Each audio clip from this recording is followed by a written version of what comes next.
Hey guys, it's Angela. Let's react to some crazy liberals. The First Lady says that MAGA should have their own water fountain. Please make sure that you're subscribed to my channel. No MAGA allowed, she says. Okay, so segregated facilities are no longer explicitly banned. Let's get ahead of this. Let's make a safe space for everybody. No MAGA. There's the drinking fountain for MAGA. There's the portion of the restaurant for MAGA.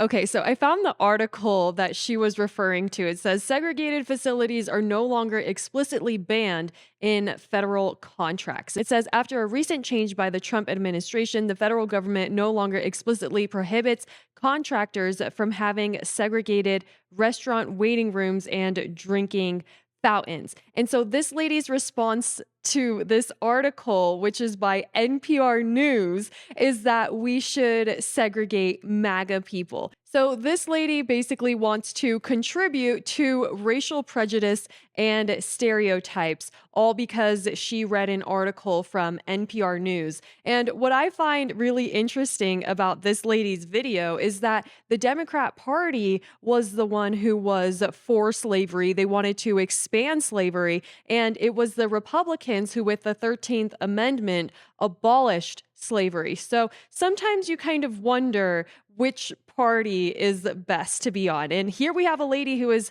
for segregation, apparently. And so it's not looking too hot for the Democrats, that's for sure. I mean, they're always just yelling at the camera.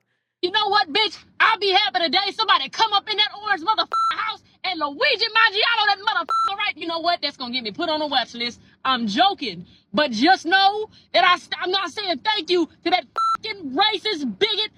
So certain minorities perhaps maybe feel like they are facing these generational difficulties. And the question that I have back to that is, how does anybody completely avoid generational curses? Every person experiences them. It's like alcoholism, abuse, those types of things can be passed down throughout generations. So no person is completely free and clear of problems, and we all have to learn how to deal with them. But some people try to excuse their behavior because of our country's past, and I think that that is completely ridiculous. You don't have any excuse to be so angry and then make it seem like it's the rest of the world's problem to fix that. People need to take responsibility for their own anger and their own inability to be happy. I mean, this person is yelling because they want Trump to just be gone. Well, it's like, too bad. It's so sad. That's just the way it is. Trump is our president, and you would expect these people to move on eventually, right? And honestly, this person should be on some type of list because this type of behavior is so ridiculous and it just makes them look bad. So I don't understand why they keep posting videos like this. I find that a stuffed animal really helps me.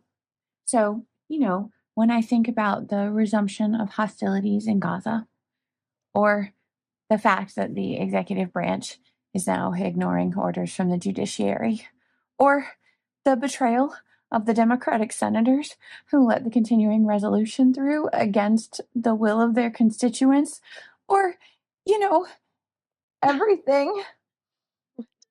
It's so weird that all of her problems that make her feel sad and make her need to hug a stuffed animal come from things that pretty much have nothing to do with her. And I think that a lot of Americans, we all are really wrapped up in what's going on in our government right now. And a part of that is really exciting because of Donald Trump and how good he is in media, that it makes it exciting. And there's actually something to watch. At Trump's inauguration the day before, he had a rally and he said that we're going to be so entertained for the next 4 years. And basically that's all this is this is entertainment. But if it's making you cry and curl into a ball and you're worried about our foreign affairs, yet you personally don't work in that and you don't do anything that is involved with it, then why are you crying about it? I mean, maybe solve some of your own personal problems before you try to take on like foreign affairs, that you need to snuggle up with what do you call this animal from what show is that? I have no clue. I forget what this animal is called. Remind me in the comments. I want to be very clear. The red Make America Great Again hat and the new black one is the new hoods. DEI is the new way that they're saying the N-word. Madam VP Kamala Harris didn't win because of the patriarchy. White women didn't vote for her because they're oppressed. The 8% of black women and the 20% of black men that didn't vote for her because they're lost. Latino men did not vote for Kamala Harris is because they want to be white and they think a woman should be in the kitchen. Latino women that didn't vote for her is because they got to follow their husband. They're oppressed.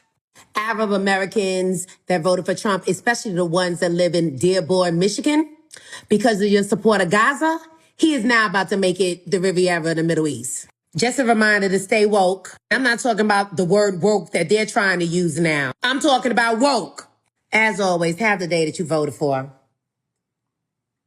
Okay, so at first she says she wants to be very clear, and then she said something that wasn't very clear because she said that the red MAGA hats and the black MAGA hats are the new hoods. And I found that very weird. Is she trying to say like that the Democrat and Republican Party are like at war, or that the red MAGA hats are against the black MAGA hats? I mean, it didn't really make sense. And sometimes I don't even know why I try to make sense out of some of these things. I mean, then she went through a list of all of these different identities and why they were just crazy for voting for Trump, that Kamala didn't win because of the patriarchy. And I mean, I just think it's pretty crazy for somebody to tell me that I'm oppressed. And why would you want me to believe that? Why would you want other Americans to be oppressed? Or why would you want women to think that Latino men just voted for Trump because they think women belong in the kitchen? I mean, she's taking all of these stereotypes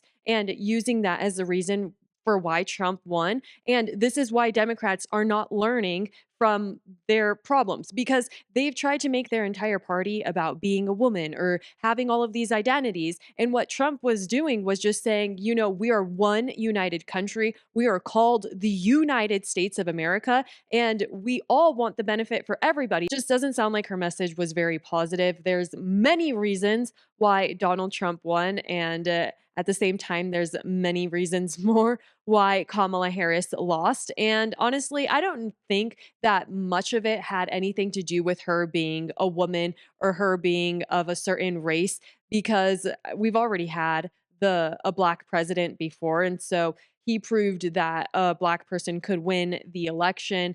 And I'm sure people would have voted for a woman if she was coherent, but so far our options have been Hillary Clinton and Kamala Harris, and I don't really think many people could get behind that, you know? So here we have an actress who says, my kids are trans, my sister's kids are trans. And it's just crazy because it shows when you go out in life looking for something, you're going to find it. And these people try so hard to make everything about transgenderism. And Donald Trump Jr. replied to it saying, and this is not a coincidence or statistically possible. Most importantly, I am here today as the mother of a proud trans man. The fact that people applaud for that is so crazy. It's like you don't have to do anything more than just identify as something to get this huge applause from the audience. That's like the same thing as having a participation award. Like, why not clap for something worthwhile? Like, my son just got into Harvard. Woo! But I mean, to just cheer for this is crazy. And you can tell that this woman feels a lot of pride in it because it makes her feel special. So that is why she wants more and more of it around her, you know? I am here today as the aunt of a proud trans man.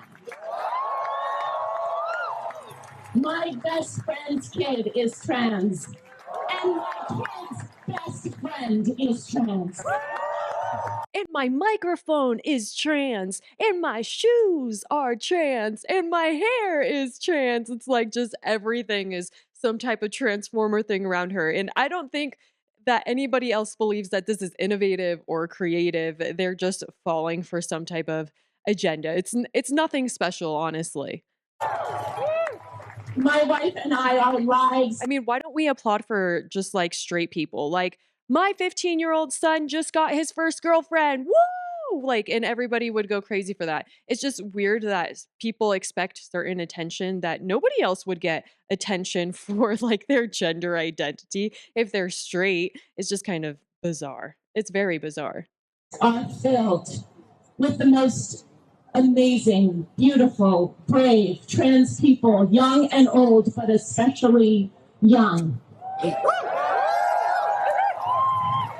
Especially young. Wow, that's pretty creepy. Good job at being a creep. So, this is absolutely crazy. A person got kicked out of class for wearing a MAGA hat. To take that hat off if you'd like to remain in my class. What? There's no Take the hat off if you want to remain in my. Take the hat off. We're in history. You okay? I don't. Regardless of whatever the hat says, there's no hats allowed in the classroom. You see anyone else wearing hats? No. So take it off.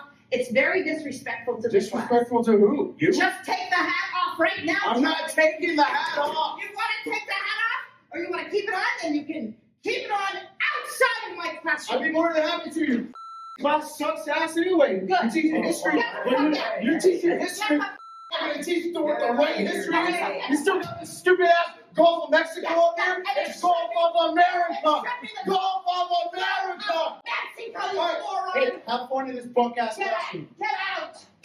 You know, it is getting increasingly harder to tell the difference between satire videos and real videos because these are actually things that a liberal teacher would do, get so triggered just by the sight of a MAGA hat and to start screaming. I mean, these are actual things that happen. So it's hard to tell when it's satire. The thing that made me think that it could be satire is when he starts pointing to the Gulf of America and then they start having an interaction about that. It just seemed a little bit too coordinated.